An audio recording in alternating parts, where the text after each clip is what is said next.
Vamos dar início, então, a mais uma web seminar, né? Hoje, com a presença do professor Gil Giardelli, que é uma pessoa extremamente conhecida, né? Uma trajetória muito importante, né? Eu já tinha esse vídeo, para quem nos está assistindo ao vídeo, avisar que a gente vai posteriormente editá-lo, né? E nesse vídeo que a gente vai editar já vai estar toda um pouco do histórico do professor Gil. Então, essa série de seminários, né, que a gente está fazendo tem como objetivo, claro, discutir um pouco essa questão da pandemia, né, que está já paralisando o país já há várias semanas, e a nossa ideia aqui, com a participação do Gil, era procurar discutir um pouquinho uma parte que nos preocupa muito, né, que é o que vai ser do futuro após a pandemia. Né? E também, claro, essa questão, se essa pandemia, quanto tempo ela vai durar, não cabe nem a mim, nem a ele discutir, até porque a gente não é nem infectologista, né? E nem médico também. Então, isso vai caber naturalmente a essa área que vai ver quando é que isso é possível. Mas, enquanto isso, a gente, como estratégia, a ideia é pensar. Então, o que eu vou agora passar a palavra para o professor Gil, claro, agradecendo que é uma pessoa extremamente ocupada, né, com tantas iniciativas importantes, e eu agradeço esse tempo que ele vai nos dedicar. Avisar que a gente deve ter essa palestra, deve estar terminando por volta das 6 horas, né? Está sendo transmitida no YouTube, então vocês podem entrar, eu já tinha passado o link para vocês. E, então, sem mais delongas, eu passo diretamente a palavra para o professor Gil para ele dar início aí à nossa conversa. Professor Hélio, uma honra estar aqui, muito obrigado pela oportunidade, uma honra saber do trabalho da IVPESP, e saber que tem no Brasil pessoas, um think tank, né, o IVPESP, eu acho que é um tanque de pensamento, e você reuniu tantas pessoas e fazendo essa conexão. Muito obrigado pela oportunidade, realmente. Eu fiz aqui uma pequena apresentação só para a gente poder aqui conversar um pouquinho, eu vou compartilhar com vocês aqui, e depois a gente abre para um bate-papo, que eu acho que é o melhor que a gente pode... Né, primeiro, eu estou falando sobre essa sociedade 5.0, durante a conversa eu pontuo um pouquinho sobre isso, e esse futuro além da inovação.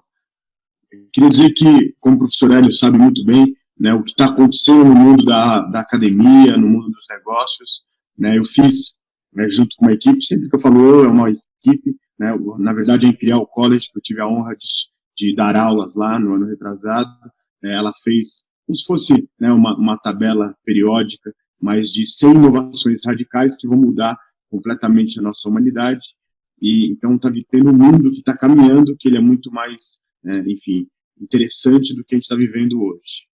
Né? Aqui é um pouquinho do meu trabalho, eu trabalho com robôs, eu sou roboticista, né? Aquela pessoa que lá atrás é uma jovem engenheira formada pela nossa universidade, na Unesp, e ela é uma roboticista. Essa profissão tecnicamente não existe na academia, a gente está preparando as pessoas, e a gente tem vários tipos de robôs, agora 3 robôs de uma empresa parceira, um projeto que eu desenhei junto com o Hospital das Clínicas. Eles estão no prédio central do Hospital das Clínicas, eles estão recebendo as pessoas quando elas chegam nesse prédio com algum sintoma de Covid, e o médico, ou, né, a pessoa que está ali responsável, faz o primeiro atendimento através das telas. E à noite, esse mesmo robô passa nos quartos onde as pessoas já estão em plena recuperação, já deixaram de ser entubada, e gravam vídeos para serem enviados para os familiares, que eram o que antes os médicos e os enfermeiros, enfim, o corpo de médicos, o corpo de saúde fazia. Aqui é um projeto que eu já estou trabalhando há algum tempo, né, a gente estava com vários projetos de aceleração de cidades inteligentes, então você tem muita coisa acontecendo lá fora, e aí a empresa que eu faço parte estava trabalhando nisso, e aí eu só queria trazer aqui um ponto que a gente estava trabalhando e agora vai se acelerar. Aqui vocês estão vendo o metrô da Sé, e aqui era para você entender o fluxo de pessoas, enfim, né, veja só aqui um erro. Os 2 metrôs chegam simultaneamente no mesmo local, criando um supercongestionamento, etc. E isso daí limitava até de você ter mais eficiência. Só que agora a gente está testando câmeras de temperatura, e se a pessoa estiver em vermelho, que ela está tendo um tipo de febre, e aí vai ter que se criar um protocolo, está se criando, e essa pessoa está com febre, e quem vai abordar ela é um corpo médico, é a polícia, são os seguranças do metrô. Então você está vivendo esse novo mundo realmente, né? E aqui esse é um projeto no Brasil, esse daqui é um projeto nos Estados Unidos, onde, né, uma das maiores empresas de inteligência artificial, eles estão criando esse conceito de distanciamento, detector de distanciamento social. Então, isso vai ser usado em fábricas, né? A primeira fábrica que encomendou esse projeto e já está aplicando no mundo é a Foxconn, que é uma fábrica chinesa que fabrica quase todos os telefones e tablets do mundo, né?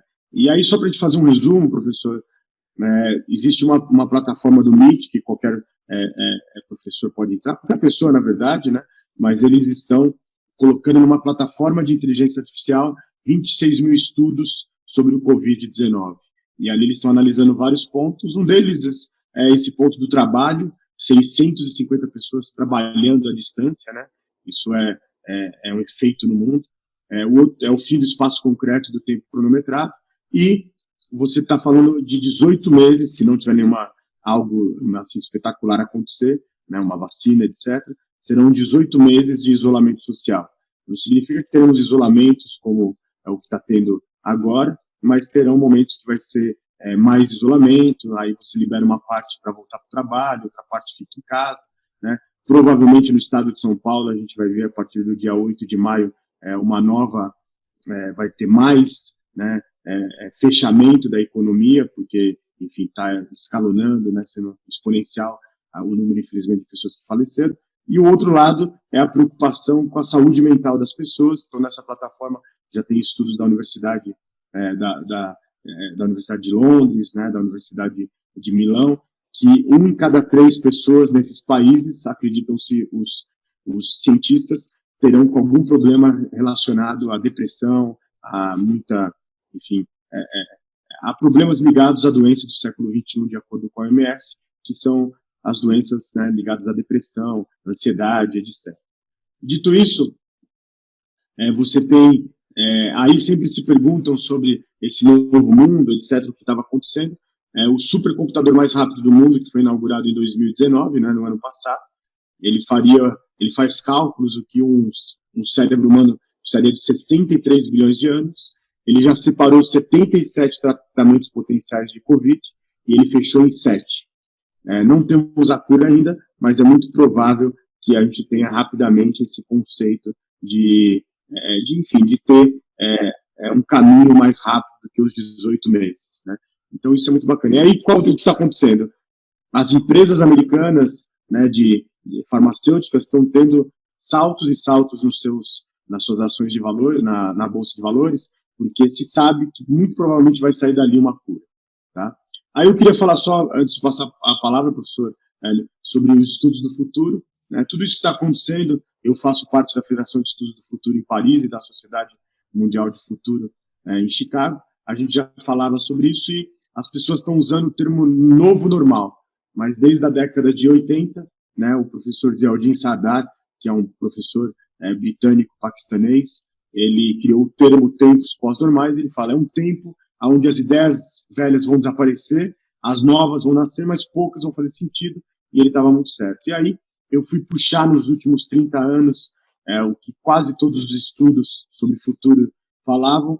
Então era mudança climática, pandemia, terrorismo, corrupção global e os nossos fossos sociais. Se a gente for ver o Covid, é exatamente isso que está acontecendo, né? Quase tudo junto, talvez o terrorismo não, mas a gente está vivendo muito isso. E, ao mesmo tempo, na sociobiologia, eles já afirmavam, né, que as nossas instituições são medievais. Vejam só como quase todos os governos do mundo estão, tecnicamente, perdendo a sua liderança. As emoções estão paleolíticos, pessoas saíram correndo para, enfim, ontem a gente teve, infelizmente, né, pessoas arrombando o portão de um hospital ali em Manaus, né, e não estou julgando elas, mas isso é uma forma de você ter as emoções e as mídias, né, sociais hedonistas. Agora, por onde a gente sabia que tudo isso que as pandemias são faladas que vão acontecer há 30 anos? Tem um professor, né, o professor Kondratiev, que no começo da União Soviética ele criou essas ondas longas e os ciclos, né, que depois foram batizados de ciclos de Kondratiev, e ele falava que a cada 50 anos teria uma mudança radical. Se você for analisar a história antes dele e depois, está muito certo esse conceito de ondas longas, e a onda longa ele falava que ia ser mais ou menos entre 2020 e 2030. Né? O professor Paulo, da Fundação Dom Cabral, fala muito sobre isso, mas eu gosto de usar também outras bases. Né? John Maynard Keynes, no seu belíssimo trabalho acadêmico sobre a economia para os nossos netos, ele fala, olha, o capitalismo começou em 1580, ali nas grandes navegações da Rainha Elizabeth I, para aqui, para a América do Sul, e vai acabar, né, vai mudar radicalmente em 2030, e a partir dali a gente vai resolver problemas básicos, vamos ter resolvido os problemas básicos, e teremos preocupações mais altas. Ao mesmo tempo, você tem o professor do MIT, que usa o conceito de estudos do futuro, e falava que nesses anos, desde a década de 80, a gente teria uma quebra ecológica, espiritual e social, né? E eu também estou usando da fonte do que é chamado de sociedade artificial, algo que acontece, né, em matemáticos e, enfim, profissionais de ciências exatas desde a década de 60, só que agora usando a economia da inteligência artificial, ferramentas de inteligência artificial e alto poder de ciência do comportamento humano, fica claro que realmente você está conseguindo montar um mundo completamente diferente. Já foi usado no Ebola esse conceito de sociedade artificial, que em games você cria uma sociedade inteira e tenta entender para onde vai ser a próxima contaminação de Ebola. Infelizmente, morreram 22 mil pessoas na última vez que teve uma endemia ali nos países da África Setentrional, mas sabe-se que se ajudou muito a não que virasse algo mundial. E por último, para te passar a palavra, eu também gosto muito do professor Vittorio Loreto, da Universidade Sapienza de Roma, que ele fala de futuros possíveis através de algoritmos de inteligência artificial, modelos matemáticos que provam como as inovações acontecem e como será o futuro nos próximos anos. Ele tem tido 96% de assertividade. Então, professor, é o fim do mundo VUCA, né? Aquele volátil, incerto, complexo e ambíguo, porque você tinha um mundo VUCA criado pelos militares americanos para explicar um mundo dividido entre União Soviética e Estados Unidos e no meio o Muro de Berlim. Não temos mais o Muro de Berlim e não temos mais a União Soviética. E agora chega a esses tempos pós-normais, que são tempos de muita contradição, de muita complexidade, de muito caos, e um dos remédios para esses tempos é o que a IVPESP faz com muita seriedade, com muita nobreza, né? Que é a colaboração, a conectividade e a criação. Por favor. Então, Gil, o que eu acho importante agora, depois dessa tua exposição, levantando todas as questões, é tentar a gente caminhar aqui no Brasil em particular. Né? A gente sabe que essa crise é uma crise mundial, né? Veja Espanha, Itália, Alemanha, Estados Unidos. Do que você tem visto e que você conhece aqui no Brasil, né?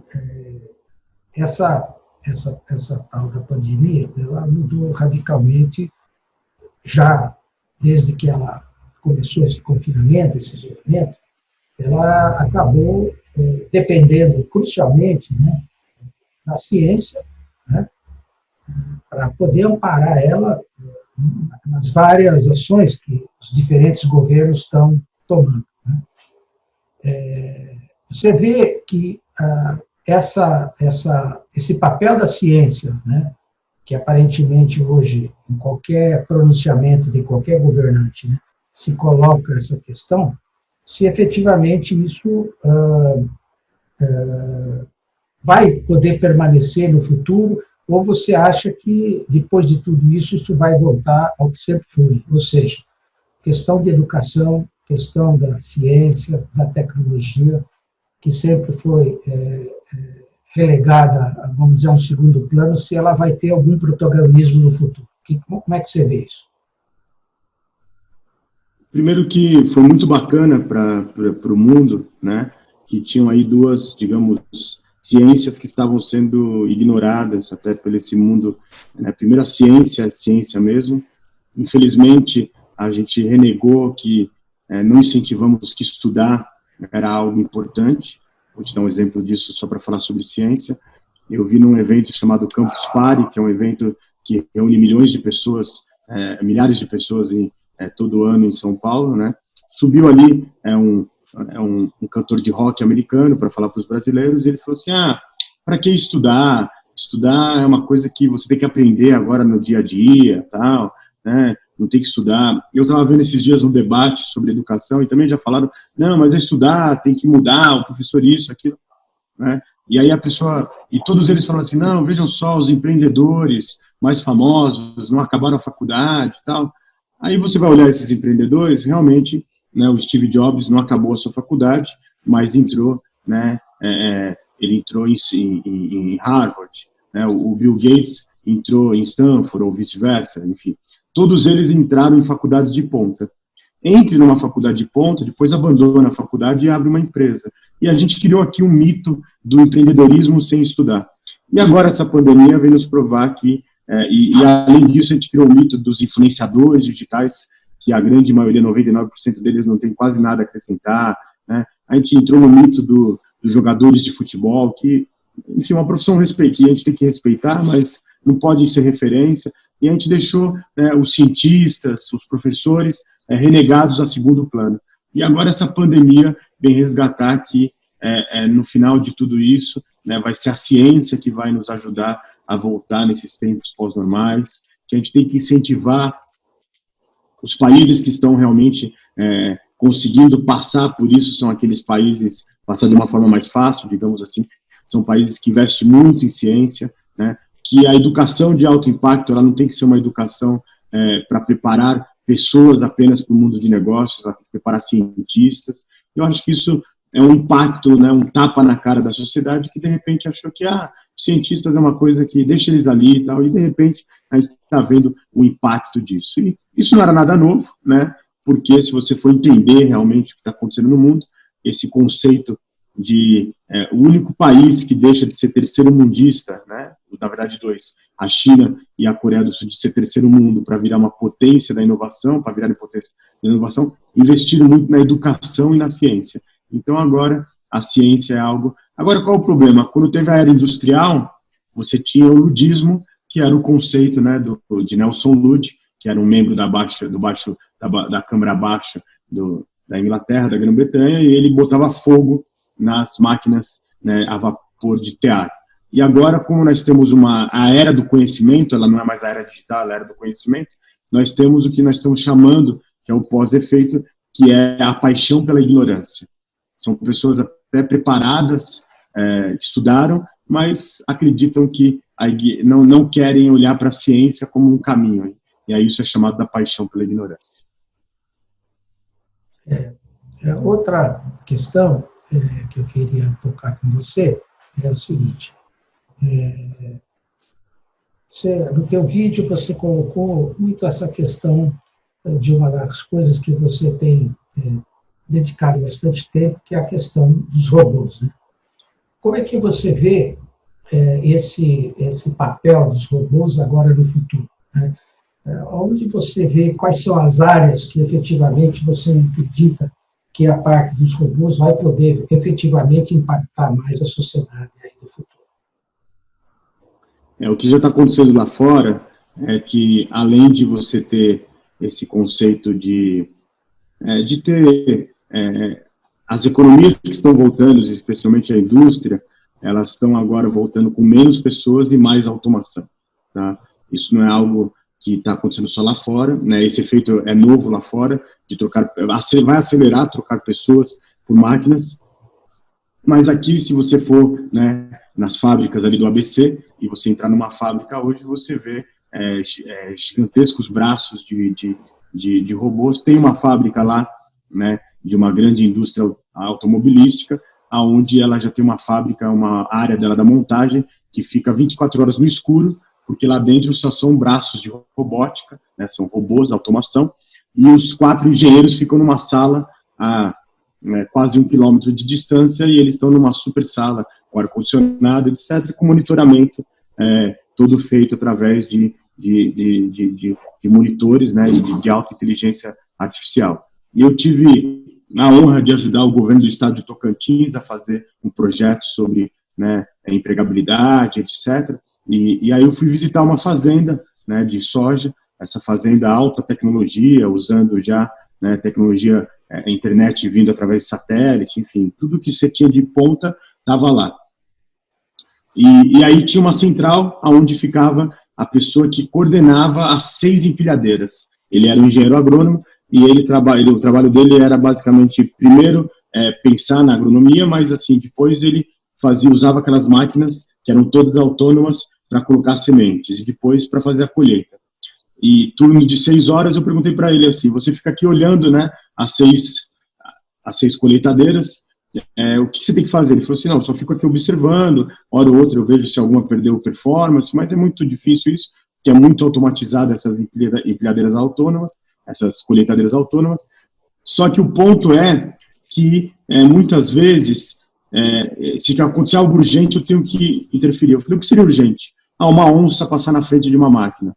Aí eu perguntei, quantas onças já passaram aqui? Ele disse, nenhuma até agora em 2 anos de trabalho. Então vejam só, então eu separei a fábrica, a agronomia e agora, por último, existe um hospital que chama Samuel, que ele fica lá em Manaus, ele é um hospital que é quase se a gente fosse relativizar, seria o Einstein de Manaus, né? Ele é um hospital privado, e ele já comprou um robô que chama Da Vinci, que é um robô que você está aqui em São Paulo, no hospital, né, no hospital X, e se você tem essa máquina Da Vinci, você faz uma operação lá em Manaus através de argumento de realidade. Você pode operar alguém que está na Itália. Então, você está fazendo esse conceito de Globotics. Então, o conceito de automação, do que eu chamo da economia da inteligência artificial, já chegou em todas as áreas. E agora esse momento vai acelerar. No Brasil, não tanto, porque o dólar já a 4 já era quase, ficava muito difícil. Eu falei com uma indústria gigantesca que queria colocar robôs em todo o seu processo, né? Só que aí ele falou assim, Gil, mas esse custo, né, eu consigo contratar muitos mais profissionais para trabalhar aqui, então não é o momento de eu fazer automação. Mas isso é uma questão não é uma questão de apenas de dinheiro, é uma questão de competitividade global, e isso vai acontecer. Então, a economia, o que eu chamo de A-Economy, né, a economia da inteligência artificial, que é até um termo chamado no mundo inteiro, vai mudar completamente. Então, por exemplo, te pergunto isso também, porque assim, todo esse processo hoje de distanciamento que a gente está fazendo, porque assim, a gente sabe que, por exemplo, a gente pode pegar uma gripe, né, a gripe normal, através desse contato. Hoje a gente está evitando no caso do corona, porque no caso do corona a gente não sabe nem como tratar, não tem vacina, mas acontece que realmente a gente já até tem muitos estudos já mostrando, por exemplo, quando uma pessoa espirra, né, como que aquilo se espalha, né, no ambiente, né? Então, essa questão da robótica, acho que ela pode, inclusive, ajudar muito para que esse distanciamento, né, você conhece mais do que eu já vi em algumas universidades americanas que quer dizer, a entrega de comida está sendo feita, em geral, por robôs, na verdade, né? Então, a pessoa encomenda e não vai ser mais uma pessoa que vai fazer isso, mas já um robô.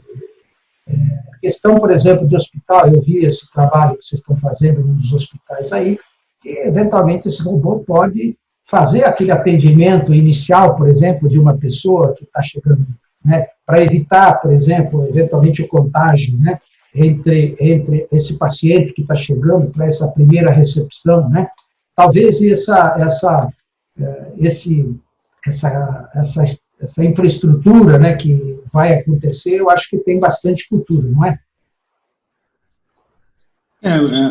As pessoas falam muito sobre ter medo dos robôs, eles realmente, enfim, tomarem o emprego das pessoas, mas assim, essa automação e esse desemprego tecnológico está acontecendo já há muito tempo, né? Os ATMs bancários foi uma grande onda de desemprego tecnológico. Só que agora isso vai acelerar mais. Vejam só, no Hospital das Clínicas, até onde eu soube da última contagem, eles têm 20 mil profissionais que trabalham no complexo, né, do Hospital das Clínicas, né, na Faculdade de Medicina da USP, e logo no começo da pandemia, 450 colaboradores tiveram que ser afastados para a quarentena porque pegaram o Covid-19. Mas por que pegaram? Porque, como estava no começo da pandemia, em março, você ainda estava assim, todos os protocolos bem feitos. E aí esses robôs entraram para ajudar nesse primeiro atendimento, para ajudar nesse novo momento. Então, vai acontecer em todas as indústrias, é uma questão de tempo, e é uma questão também do Brasil. Eu sei que semana que vem você vai estar, enfim, com o nosso ministro da Ciência e da Tecnologia, né? Está na hora do Brasil fazer um projeto, né? Na verdade, uma pergunta: qual é o nosso projeto como nação inovadora, nosso projeto como nação do século XXI e nosso projeto como um participante e protagonista da economia da inteligência artificial. Senão a gente vai ficar só aqui trazendo tecnologia de fora, e isso vai ser um grande erro para o futuro e para as próximas gerações. Bom, eu sei que você é uma pessoa que se movimenta muito bem nas redes sociais, aí com o Instagram, com o próprio LinkedIn, está sempre produzindo material, está compartilhando. A questão, por exemplo, da educação, né? Como é que você vê a educação do Brasil hoje, não só a superior, mas principalmente a educação básica? Porque ainda a educação superior, a gente tem algumas ilhas, né? Aí em particular aqui em São Paulo, nas universidades, claro que tem várias outras universidades de grande qualidade a nível do Brasil, mas a gente vê, por exemplo, a questão da educação básica, assim, realmente num patamar, assim, vamos dizer, desastroso.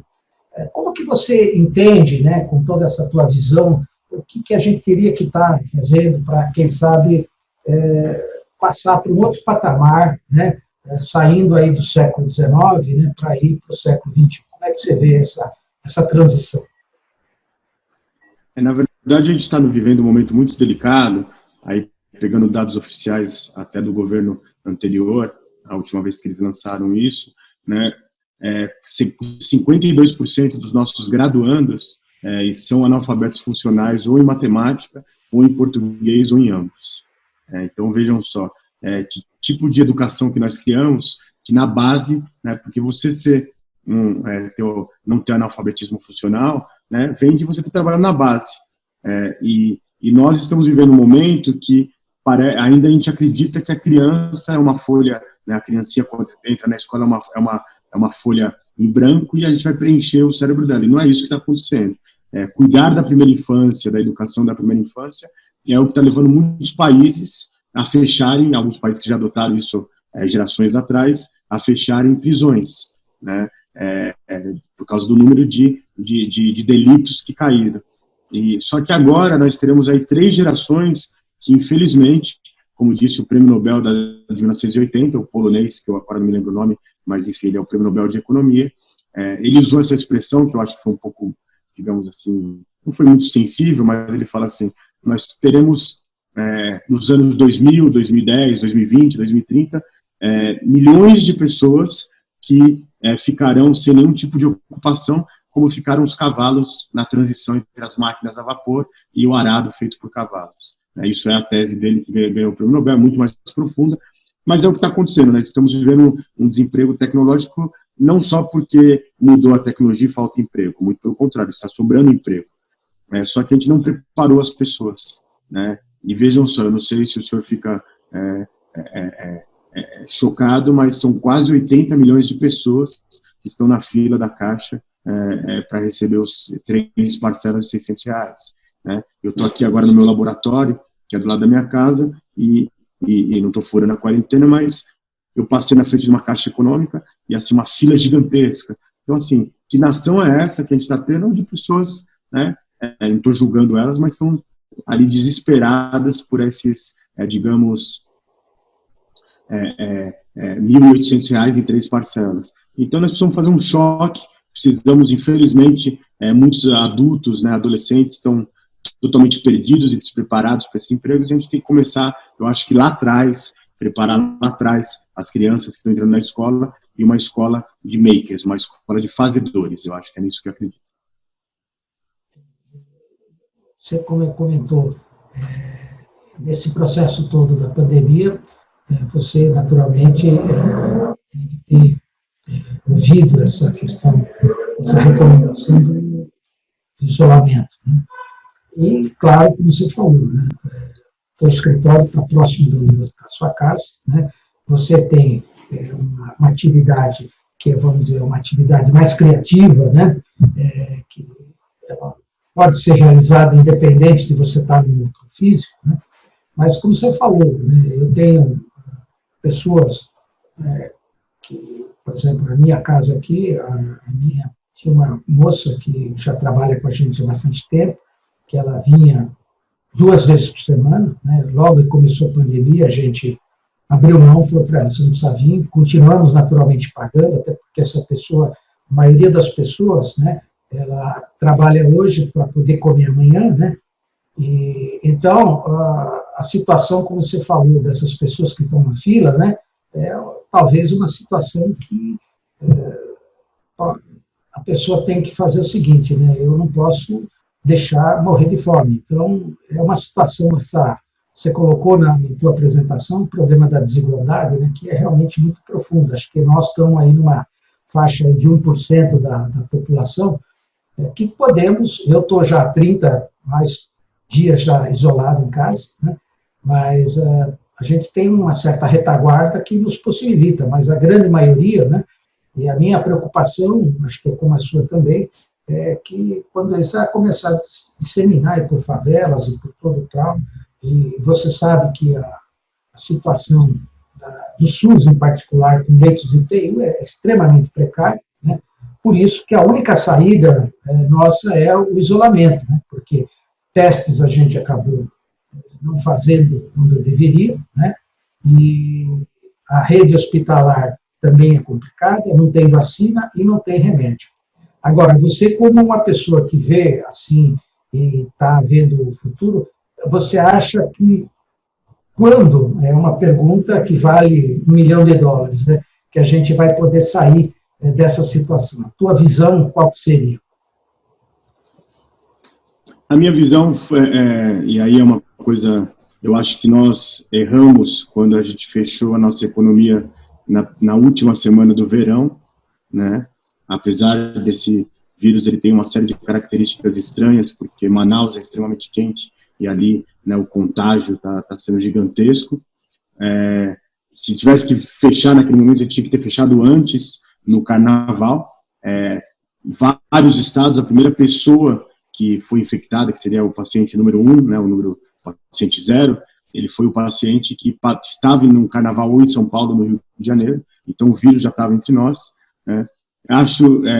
Eu acho que a gente teve um equívoco muito grande em politizar tudo isso, e aí nós sabemos bem, isso eu aprendi com você, professor, desculpe me chamar de você, mas é com respeito ao senhor, né, professor, que um dia no debate que a gente estava tendo ali online, né, alguém do grupo disse que quando a política entra dentro da ciência ou da sala de aula, né, a ciência sai pelo outro lado. E foi isso que aconteceu aqui, não tomamos decisões baseadas na ciência. E quando eu falo baseadas na ciência, são em todas as ciências. A ciência médica, a ciência humana, né, ligada à economia, a ciência relacionada, enfim, todos os aspectos. Porque o que está acontecendo nós precisamos preservar, né, o meu pai de 93 anos, que está em quarentena há 60 dias, né, nós temos que preservar os mais jovens que têm problemas, né, de asma crônica, né, mas ao mesmo tempo a gente tem que também entender um pouquinho do equilíbrio de milhões de pequenos empreendedores, que uma pesquisa feita pelo Sebrae, onde 80% deles não tem caixa para aguentar um mês, não tem caixa para se alimentar, né? Não é só demitir o seu 1 ou 2 funcionários que eles têm ali, mas para se alimentar ele como pessoa, aquele empreendedor, aquela empreendedora. Então, volta ao que eu tenho dito sempre, né? Não dá para resolver problemas complexos somente isso em qualquer área, usando apenas uma parte da ciência.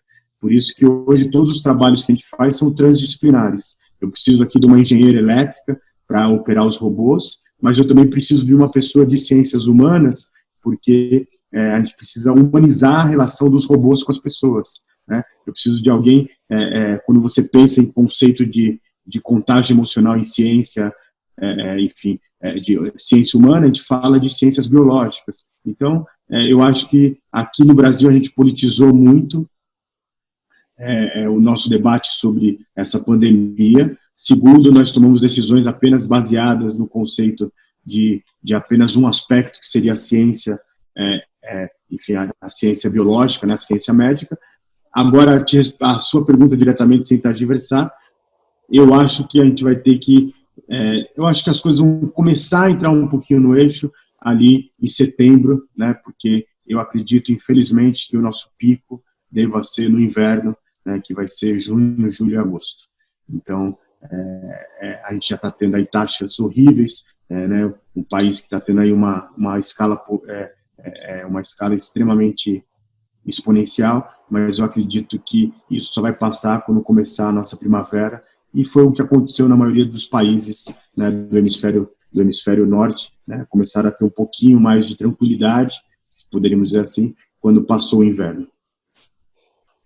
Bom, eu sei que você está, inclusive, agora, recentemente, tentando ter uma experiência de AD, até para conhecer um pouco melhor, né, essa temática aí. Como que você vê o papel, né, assim, da EAD, por exemplo, sabendo o Brasil com essa dimensão continental que a gente tem, né? Como que você vê, quer dizer, exatamente essa parte da EAD para exatamente essa questão da educação? Qual que é a tua visão? Eu acho que ela, primeiro, vai ser maravilhoso, especialmente para os, digamos, as regiões mais afastadas das capitais.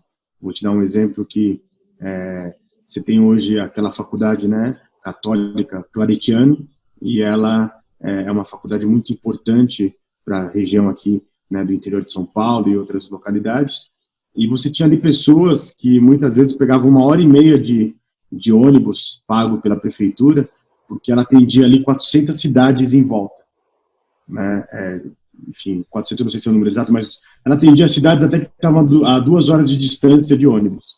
Agora imagina, professor, como é para um graduando que trabalha o dia inteiro, aí ele sai do trabalho, às 5 horas da tarde ele vai pegar um ônibus para chegar às 7 horas da noite na faculdade, e ali ele vai estudar até às 11, e depois ele vai até às 10 horas, aí ele vai chegar em casa meia-noite, até ele tomar banho, enfim, desligar a cabeça a 1 hora da manhã, às 6 horas da manhã ele tem que acordar de novo para ir para o trabalho. Voltamos à questão da educação, né? Que tipo de mente ele vai estar às 8 horas da noite para aprender alguma coisa? Então, eu acredito que o IAD vai ajudar muito essas pessoas, que são milhares de municípios no Brasil, que não têm uma faculdade. São municípios que estão a 1 hora de viagem de um centro educacional, né? Então, acho que isso vai ser muito bacana. A USP, eu tive a honra de dar uma aula, né, no MBA feito pela IVPESP, pela USP Ribeirão, e ali eu tive a experiência de ter 3 alunos de uma pequena cidade de Rondônia, que eles não tinham uma banda naquela época, uma internet bacana. E aí eles foram lá até a prefeitura e falaram assim: prefeitura, as aulas, né, não era o IAD tradicional, era o IAD, você fazia aula no estúdio e as pessoas assistiam ao vivo, e depois era gravado, quem não teve condição de assistir, assistia depois, mas eles combinavam assim: toda terça-feira, às 7h30 da noite, a gente vai estar aqui na prefeitura usando a banda da prefeitura, a internet da prefeitura. Então isso é uma forma de democratizar a educação, né, e não fazer com que todo mundo tenha que vir, porque é muito bacana você estar lá no campus da USP. É fantástico. Mas para muitas pessoas é quase que impossível por questões, né, de distância, de dinheiro, e uma série de fatores. Então isso eu acho que democratiza. Por outro lado, eu estou fazendo agora uma graduação nova de 2 anos, né, uma graduação mesmo, e nessa graduação que está acontecendo é que a ferramenta utilizada é muito boa, mas a metodologia não é. O que eu tenho visto é que está tentando se replicar a mesma metodologia que se dá na sala de aula. E o senhor é um grande mestre aí, né, 35 anos educando e nos últimos 10 anos aí no IAD, sabe que a metodologia tem que ser um pouco diferente, tem que ser algo realmente de pensar diferente, e esse AD, né, nessa escola que eu estou fazendo, está sendo uma grande decepção, porque a ferramenta é boa, mas a metodologia é péssima. Você disse, inclusive, que os encontros presenciais são aos domingos, que é quando, inclusive, esse aluno de AD, ele acaba não se misturando com o aluno normal presencial, não é isso? Exatamente, isso me chamou muita atenção, porque foi algo assim, puxa, que coisa maluca, né? Por que a gente faz o encontro, né, aos domingos? Por que não faz no sábado? Porque você chega lá no domingo, tem o segurança que já estaria lá para abrir a porta, e estão lá 5 profissionais, né, sendo um professor que vai te dar aula, e 4 profissionais, um de tecnologia e 2 de apoio. E eu fiquei perguntando aquilo, eu até perguntei para o professor nesse encontro, né, mas por que né, o encontro é aos domingos, não é ao sábado, para a gente sentir um pouco do campus, né? Sentir ali, não precisa ser durante a semana, porque eu entendo que pode faltar sala de aula, até entenderia, mas por que não sábado, para você entender um pouquinho, né, o que está acontecendo? E aí, né, para minha surpresa, o que aconteceu não é aos domingos, então eu fiquei com a impressão que é para não misturar o aluno do EAD é um e o aluno da faculdade física é outro, então vamos fazer de domingo. Foi uma coisa muito impressionante. E nós sabemos, né, professor, o senhor, enfim, tem toda uma, enfim, é um doutor da USP, é muito bacana para qualquer aluno poder conviver num campus, né, se troca ali num campus é algo muito mágico, né, e eu acho que o pessoal do EAD, isso foi uma escolha, não precisava ir lá, né, todo dia, mas você podia ir pelo menos um sábado a cada 2 meses, né, no bimestre, para entender um pouquinho da escola funcionando. Um assunto que você tem feito um trabalho muito importante, que é essa questão do 5.0. Queria que você falasse um pouco como é que você avançou nesse tema e falar um pouco sobre esse tipo de trabalho que você vem fazendo aí. Na verdade, professor, alguns anos atrás eu fui um dos primeiros aqui no Brasil a levantar sobre a 4ª Revolução Industrial. Eu até criei um curso a pedido da Confederação Nacional das Indústrias, a CNI, né, sobre a 4ª Revolução Industrial para a indústria brasileira. Um curso, enfim, era um MBA muito bacana.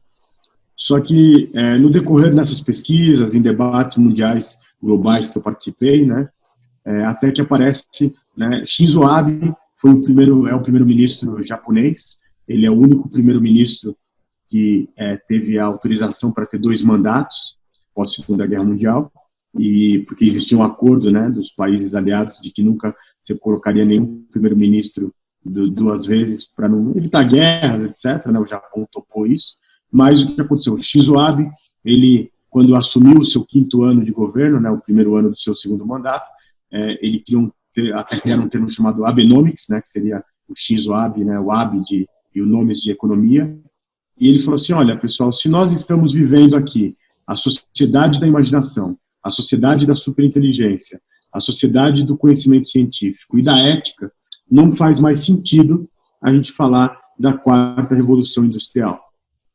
A 4ª Revolução Industrial coloca novamente as máquinas no centro. E agora, com IoT, inteligência artificial, robôs e todas as tecnologias que nós temos que colocar o ser humano importando mais do que nunca. E ele cria toda uma política para que, por exemplo, pessoas que perderam seus companheiros ou companheiras e estão sem seus filhos, sejam atendidos por robôs, né, que o IoT, a inteligência artificial, faça esse momento de entender esse novo mundo. Então, ele fala assim, a gente precisa buscar inovações, mas não desistir da igualdade. E o mundo vai ser dos 7 bilhões de pessoas, ou não será de ninguém.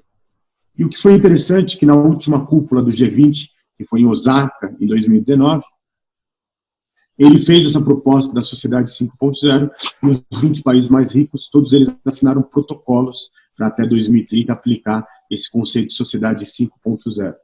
Mas o que é interessante, você está vivendo um lugar onde essa cúpula, o que era para ser em 2030, agora está se acelerando muito, né? Volta à nossa questão que a gente disse, de fábricas agora, que vão dispensar pessoas no mundo inteiro, colocando automação no processo fabril. Então, essa cúpula, essa sociedade 5.0 é muito importante. E aí você mistura isso que nós chamamos da economia da inteligência artificial, e já são vários países, né, que estão calculando o seu PIB com uma outra forma, usando o acúmulo de capital, que seria estradas de ferros, infraestrutura, grãos, né, base de intelecto e a penetração de inteligência artificial na sociedade. Então, é uma nova forma de você de você poder medir isso. E além disso, você tem uma outra parte caminhando da sociedade 5.0, que é o que é chamado da nova rota da seda chinesa, onde essa nova rota da seda chinesa, a China está falando o quê? Eu vou fazer agora uma rota, como foi feito ali, que ligou há séculos atrás, né, o Ocidente ao Oriente, só que agora essa rota vai ser feita de 5G, né, que é o próximo passo da tecnologia. E aí são 105 países que já receberam 3 trilhões de dólares do governo chinês para a instalação de 5G. Isso significa que o que os britânicos fizeram ali de fazer estradas de ferros na primeira revolução industrial, os chineses estão fazendo agora no sentido de colocar o conceito de 5G para criar estradas digitais. Isso está criando uma nova forma de diplomacia, isso está criando zonas de comércio eletrônico livre, isso está criando muito o fim do conceito do século passado de Bretton Woods, de propriedade intelectual, globalização, né, o welfarismo empresarial, enfim. O mundo está mudando completamente, isso antes da pandemia. Você está comentando essa proposta aí dos chineses para os vários países, o Brasil faz parte disso? Também está recebendo esses 2 trilhões ou não? O Brasil ainda está numa dúvida muito grande, até o governo Temer, se adotava o 5G vindo dos americanos, né, ou o 5G vindo dos chineses. A verdade as empresas de 5G, que a Huawei é a mais famosa, a Huawei hoje ela tem 7 vezes mais patentes ligadas à economia do 5G do que a principal empresa americana, que é a IBM. Isso demonstra muito como estão avançados, né, no 5G. Então, a Inglaterra acabou de adotar, né, as tecnologias de 5G todas chinesas. A Itália também, a França também. Então, quer dizer, você está vendo pela primeira vez, não é um país de língua anglo-saxônica dominando uma revolução, digamos, até então industrial, agora é uma revolução tecnológica.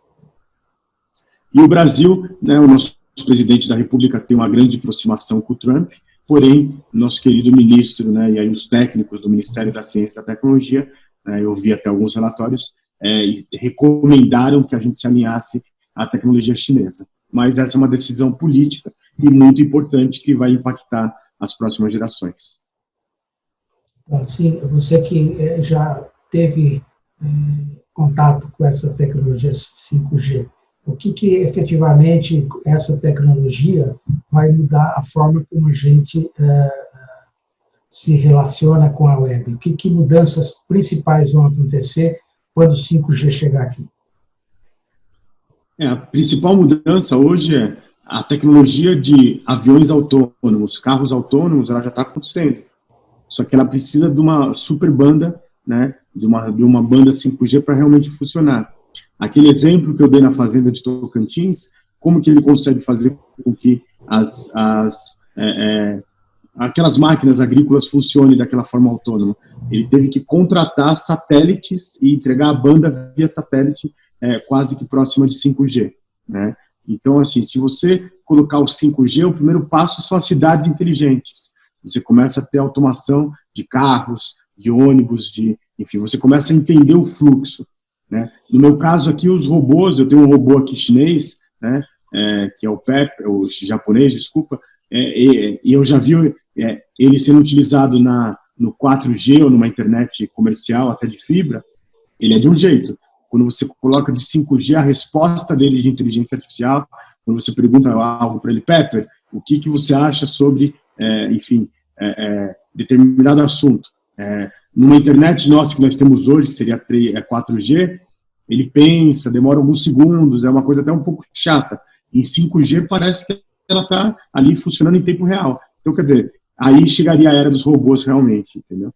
Então, o 5G vai ser muito mais do que velocidade, é trazer uma nova forma de se relacionar no mundo, e é muito parecido com os Jetsons, né? O Doroti entrou aqui no YouTube, desejou boa noite. Boa noite, Doroti. Quem está lá? Doroti aí, isso. Então, o que outra questão que eu queria estar abordando com você é o seguinte: você vê que frequentemente você visita principalmente Harvard, né, em Boston e tal. Como é que você vê, vamos dizer assim, as universidades brasileiras em comparação com as universidades que você tem tido um contato mais recente? Como é que você vê, porque é uma das coisas que a gente está passando por esse momento aí, é o fato de que, infelizmente, a presença da pesquisa, do professor, né, perante a sociedade, ela tem estado assim, muito, vamos dizer assim, pouco evidente para a sociedade, né?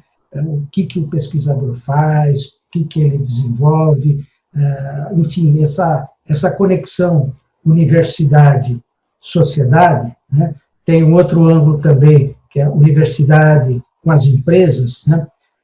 Como é que você vê as universidades brasileiras exatamente nessas duas missões, quer dizer, em relação à sociedade, para que ela possa entender um pouco melhor para que a ciência serve, que as universidades de pesquisa servem, e também essa questão com a interação da empresa. Você, em particular, desenvolve uma série de projetos. Você teve alguma experiência bem-sucedida dos projetos que você faz com alguma universidade brasileira? Na verdade, é assim, eu fui fazer um projeto com uma grande empresa, né, e aí eu precisava de uma pessoa que fosse especialista em gamification, e eu consegui contratar um pós-doutor com especialização em gamification aí da USP, para esse trabalho.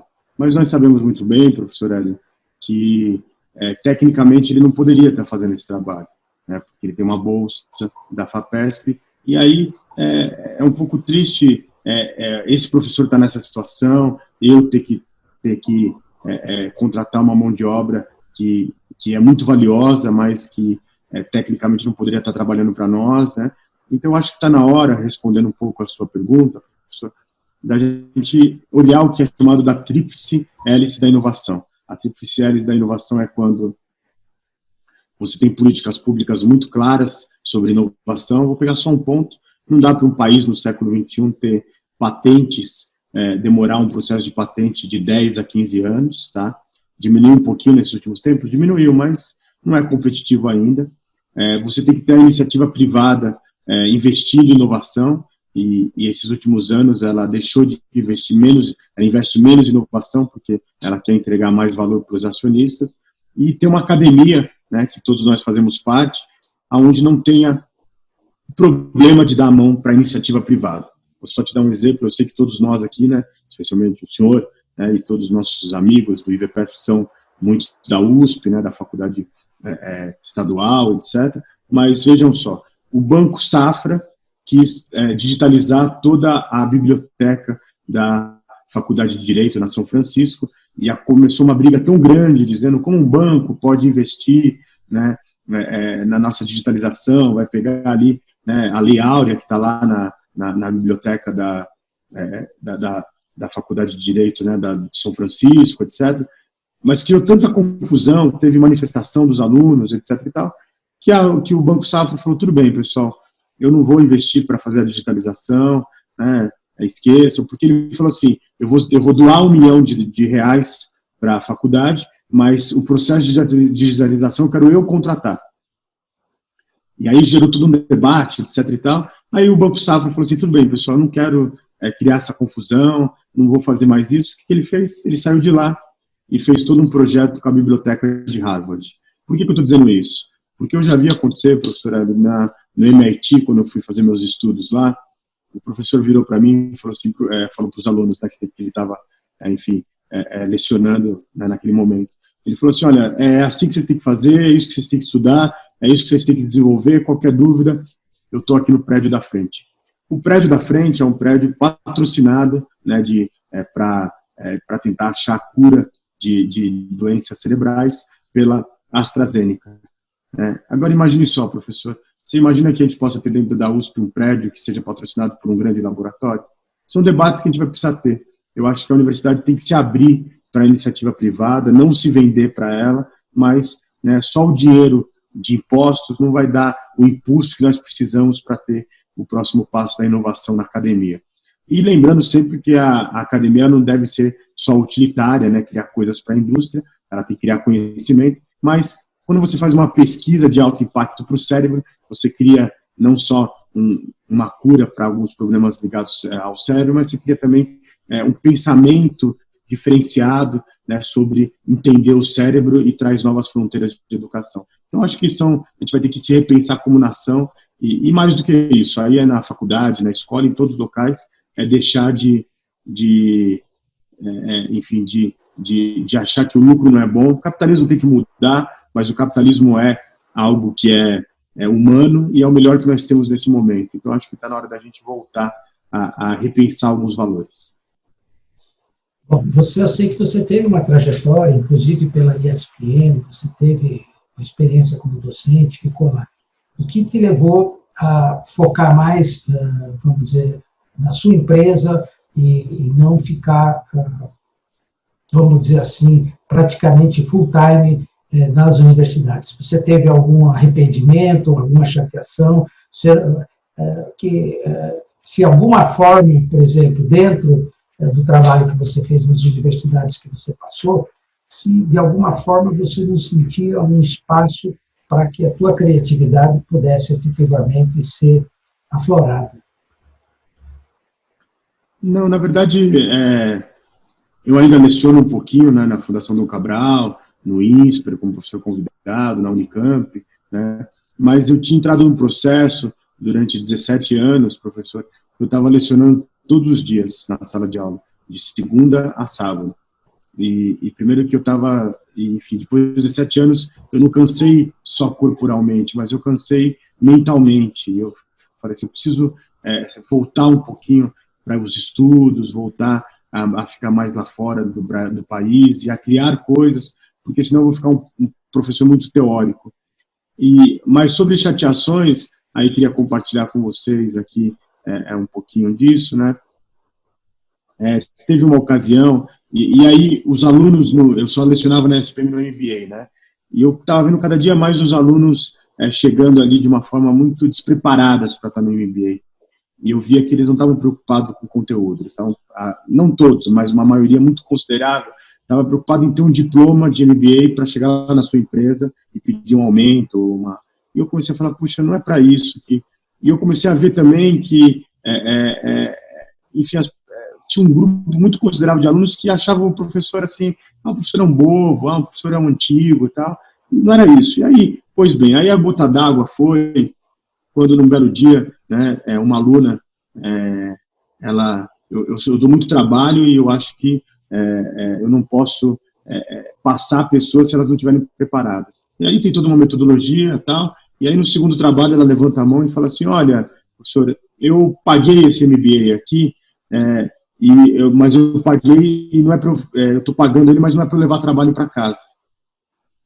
E você dá muito trabalho. Aí eu, né, pacientemente, conversei com ela, com a classe inteira e ela, né, e falei para ela assim, olha, você pode não fazer o trabalho. Eu não estou preocupado com a sua nota, eu estou preocupado com o tipo de pessoa que você vai sair daqui, com o ser humano que você vai sair daqui, e com o profissional melhor depois, que é a consequência de um bom ser humano. Você não precisa fazer todos os trabalhos se você estiver muito complicada, conversa comigo, eu vou compreender mais. Quando você veio aqui fazer todo o processo seletivo, eu te explicaram que teria trabalho, né? Mas não é assim, porque eu trabalho muito, etc. E tal. Eu falei assim, mas o trabalho que eu estou te dando não é pela nota, é para você se tornar um ser humano melhor, etc. Pois bem, essa aluna não gostou muito da resposta, etc. Ela virou uma aluna bastante rebelde. E eu, pelos meus dogmas, né, não falo nunca de religião, de política dentro da sala de aula, acho que não tem que falar isso, mas sabe aquele coisa antiga que você fala quando acaba a aula? Pessoal, boa noite, até a próxima semana, fiquem com Deus. É uma coisa que, fiquem com Deus, na minha opinião, não deveria ofender ninguém. E aí o que aconteceu? Essa aluna foi lá e fez uma reclamação formal sobre eu falar que fiquem com Deus. E aí a coordenação me chamou. E a coordenação, né, fala assim, com muito respeito, né, Gil, abriram aqui uma reclamação, e você sabe como que é, tem que chamar aqui. Aí eu virei para minha coordenadora, que era maravilhosa, e falei para ela assim, olha, eu entendo que você tem que me chamar aqui, mas todas as vezes que os alunos colocaram nas mídias sociais me elogiando como professor fabuloso, fantástico, ou nas próprias avaliações, que depois eu recebo, colocando ali um agradecimento, eu já fui paraninfo 4 vezes, ninguém nunca me chamou aqui para me dar um bombom ou para falar parabéns. Agora, quando tem uma reclamação, me chamam. Então, ali eu comecei a colocar em xeque, mas ressaltando que eu tenho uma gratidão pela SPM, foi uma casa maravilhosa, eu tenho um amor ainda por aquela escola, mas não é escola, eu acho que a gente está agora chegando a um tipo de aluno que ele, não todos, tem alunos fabulosos, mas que ele realmente está, digamos assim, enfim, está muito politizado no sentido de uma política que é mesquinha, né? Essa coisa do século retrasado de esquerda e direita. Outro ponto também é essa questão de tudo politizar, de tudo dramatizar, tipo, fiquem com Deus. Se você é agnóstico, ateu, fique bem, né? Interprete assim, agora tudo a gente virou esse mundo da reclamação. Então, aí eu resolvi dar um tempinho de dar aula todo dia, mas eu tenho uma honra quando eu entro na sala de aula da Fundação Dom Cabral, quando no final do ano eu fecho o semestre lá do curso da Unicamp, para mim é uma honra, e ser professor foi o melhor presente que eu ganhei na vida, e se eu voltasse na vida toda vez eu queria que o ofício de lecionar me escolhesse.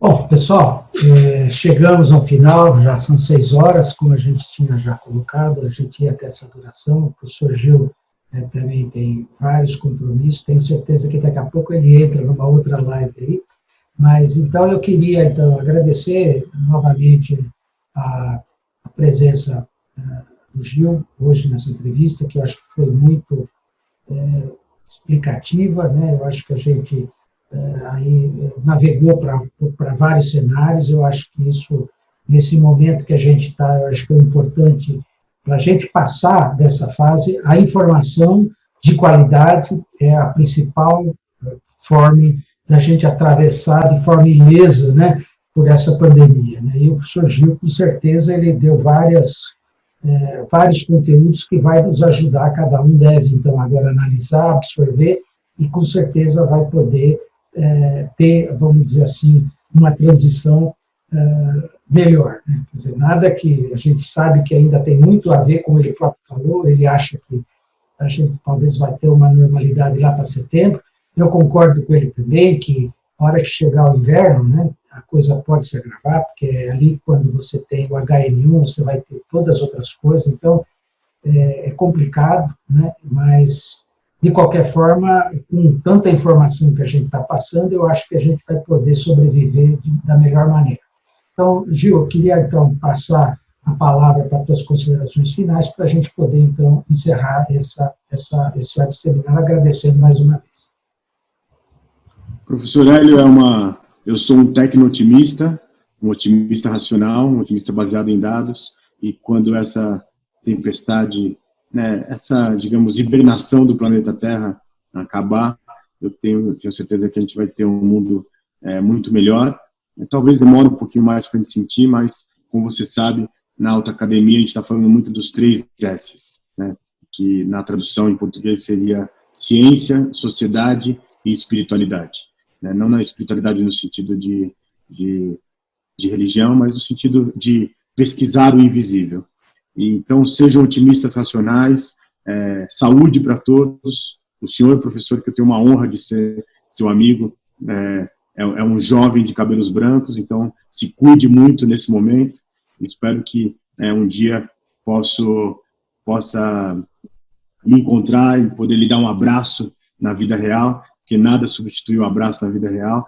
Foi uma honra estar aqui. E, mais uma vez, homenagear o senhor, que tem feito um trabalho fantástico na valorização da pesquisa do Estado de São Paulo, e mais do que isso, sendo construtor de pontes entre, enfim, centenas e milhares de pesquisadores. Muito obrigado.